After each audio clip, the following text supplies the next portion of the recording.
To come to find out that this morning actually, Adidas finally admitted they have no more inventory of the Yeezy shoes. Now, and hold on 1 second. I do apologize. Hold on 1 second. The camera, like I told y'all, the camera will cut off for me. And once we get it back rolling, then we gonna keep the show going. But I think the camera's back on.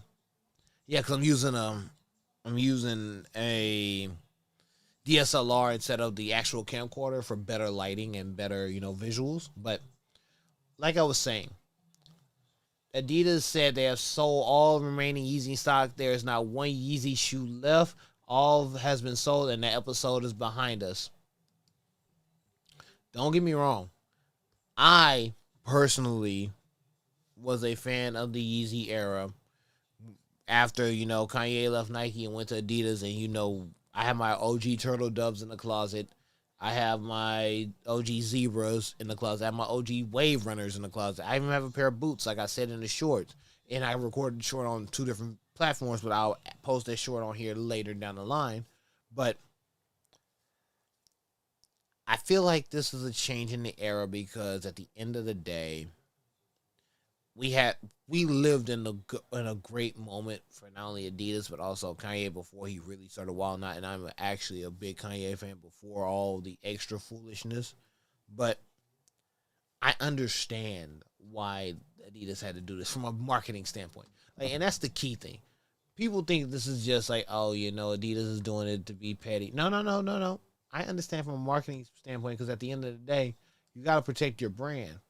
And Kanye is not protecting the brand. Like, no offense to Ye or anything, with all due respect, but this was the Nike one I could defend because the Nike one was out of pocket, and the Nike Yeezys were amazing, and the Nike colorway that he did with Nike were amazing. The Adidas one, he did. I cannot argue that, but the things that he did it to himself. And if you have any disagreement with that, please leave a comment below. Let me know that I'm wrong. And I will, the next time I'll do a late night secret talk show, I will do a redaction. I will correct myself because at the end of the day, if I'm wrong, I'm man enough to admit that I'm wrong. But at the end of the day, as a genuine sneakerhead, it's like, why? You had it literally set up and I can literally say at this point, he had said everyone will get a pair of Yeezys. I think he lived that promise, but at what cost?